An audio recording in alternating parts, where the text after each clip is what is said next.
Hello and welcome to Value Chain TV News Update. I am S.A. Ufoma with the news. And on the news update, President Bola Tinubu is set to launch the construction of a 3,112 housing unit project in Karsana District Phase 3, Federal Capital Territory, FCT.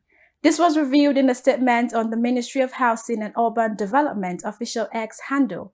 The groundbreaking event, which will take place on Thursday, signifies the official launch of the ministry's Renewed Hope Cities and Estates programs. Residents in Niger State have stormed some major roads in the state's capital, protesting the high cost of living, lamenting that development is sending many Nigerians to early graves. The protest is coming shortly after a similar one was recorded in Kano State. Meanwhile, Kano State Governor Abba Yusuf lamented that many people in his state were living in misery amid starvation and acute hunger, noting that inflation had terribly outpaced incomes, resulting in debts as several residents could not cope with the rising cost of living.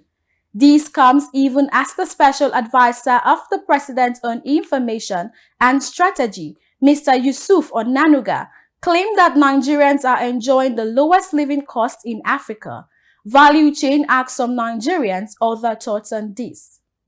Actually, people are hungry in Nigeria. To be honest with you, so many things has gone wrong. Dollars, price of things has gone up. People are really actually suffering in this country.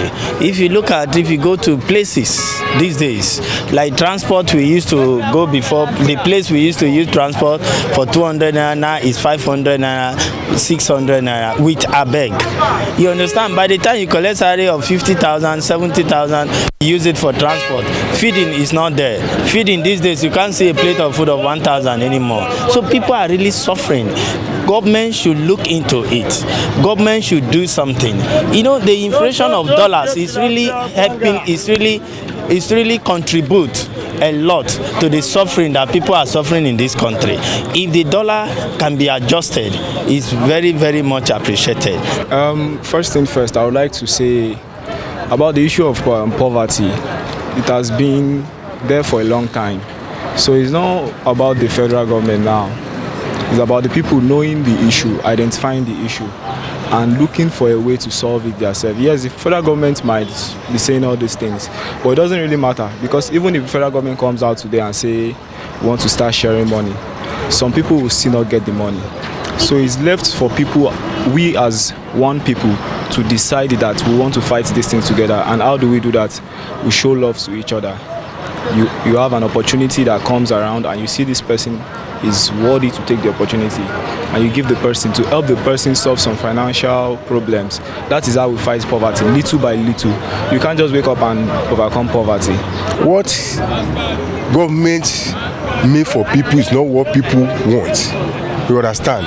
In Nigeria, average people, you understand, they are suffering. You understand? But people that has this money, they don't know that people are suffering. Let me tell you, in almost 2 years now, they're selling bag of rice at the rate of 20,000 or 25. They are selling it almost 70,000 naira now. What is the percentage of people that are working compared to the people that are not working? And even though you say want to farm, the farming plan and people think that they used to farm is too cost. And even issue of this with kidnap and ban, they don't allow people to even work. The Nigerian and German governments have reached agreement to enhance cooperation to support micro, small, and medium-scale enterprises in Nigeria. Minister of Industry, Trade and Investment, Dr. Doris Uzoka Anite, made this announcement during a bilateral meeting organized by the ministry in collaboration with the German Ministry of Economic Development in Abuja. Uzoka Anite recognized the current partnership between the two nations and expressed confidence in forging a deeper connection that will cultivate a more robust and mutually beneficial relationship. The minister stated that to strengthen the federal government's dedication, the president has recently established the Presidential Council on Industrial Revitalization with the Minister of Finance and Coordinating Economy serving as its chairperson. Civil society organizations, CSOs, have asked the Economic and Financial Crimes Commission, EFCC, to disclose the identity of the religious sect laundering money for terrorists. Adaobi Ogwejofor completes the report. It was earlier reported that during the administration of President Muhammadu Buhari, the Attorney General of the Federation and the Minister of Justice, Abubakar Malami, had announced that the government will release the names of influential Nigerians sponsoring terrorists. However, it never named the terrorist sponsors despite the terrorist activities expanding. Chairman of the EFCC, Ola Olukoyede, said the agency had uncovered a religious sect in the country that laundered money for terrorists.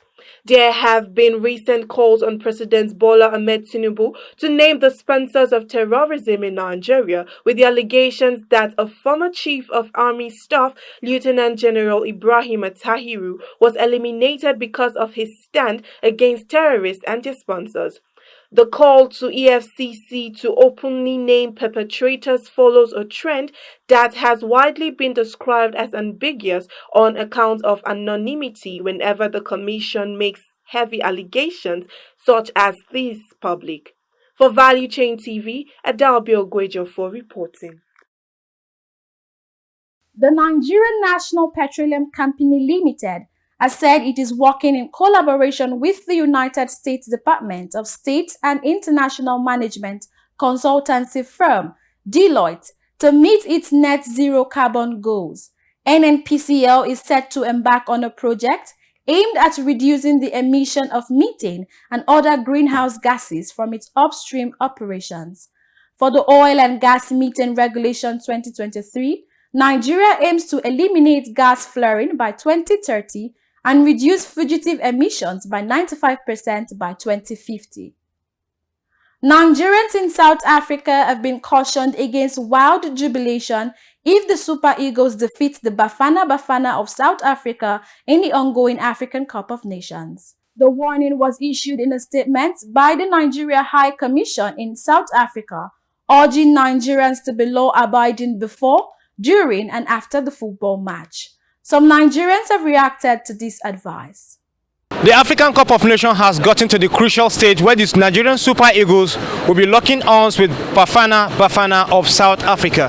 The question on everybody's lip right now is, even if Nigeria wins the match, can Nigeria living in South Africa jubilate and celebrate the way Nigerians are celebrating right here? Let's take a look at some people. No, this is just a friendly match that we are playing. Just the Cup of Nations just look like a friendly, and football is not something that you say you want to assassin your fellow human being because of you or you want it. And for the match, we are going to win South Africa. That is sure. We are going to beat. We are going to beat them at least 2-1. Personally, I don't think the football match will enact the rivalry because we are advanced now. If you check 5 years ago to this time, it's a different thing entirely. Although South Africans are known for a kind of internal war since from the time of apartheid and so, but I don't think the result of tomorrow's match will have any effect on what has happened before. I don't think the result of tomorrow's match will have any effect. Personally, what I would urge Nigerians and South Africans to do is just to be very, very calm, irrespective of the outcome of the match, whether they win or they lose. I will urge them to be very, very calm and just celebrate gently if they win, and if it goes other way, they should also be calm. That is what I would just urge Nigerians in South Africa. That is an impossible. You know, fear happen at all. Because because like some of the players that are living in Nigeria, let's say some of the people that are living in Nigeria, they cannot be able to think about that. Because for instance now, you living with somebody, even though the person is feeding you, but that is not the person that gave birth to you. And maybe he did something stupid to you, Abba. You will not be very happy. Tomorrow of Nigeria with South Africa, and everybody have just prayed for Nigeria for them to win this AFCON. And we have been praying for that because it has been a very long time that Nigeria be qualified from shall I say maybe final stage, or let's say semi-final, and they will still knock them down. Quarter-final, they still knock them down. But this time around, Osimhen is our number one person that was putting us down because we want to be the African best player of the year. The Super Eagles of Nigeria will be locking on with Bafana Bafana tomorrow 6 p.m. Nigerian time. For Value Chain TV, I am Kabir Lawal. And that's it on Value Chain TV News Update. I am S.A. Ufuma. Thanks for staying with us.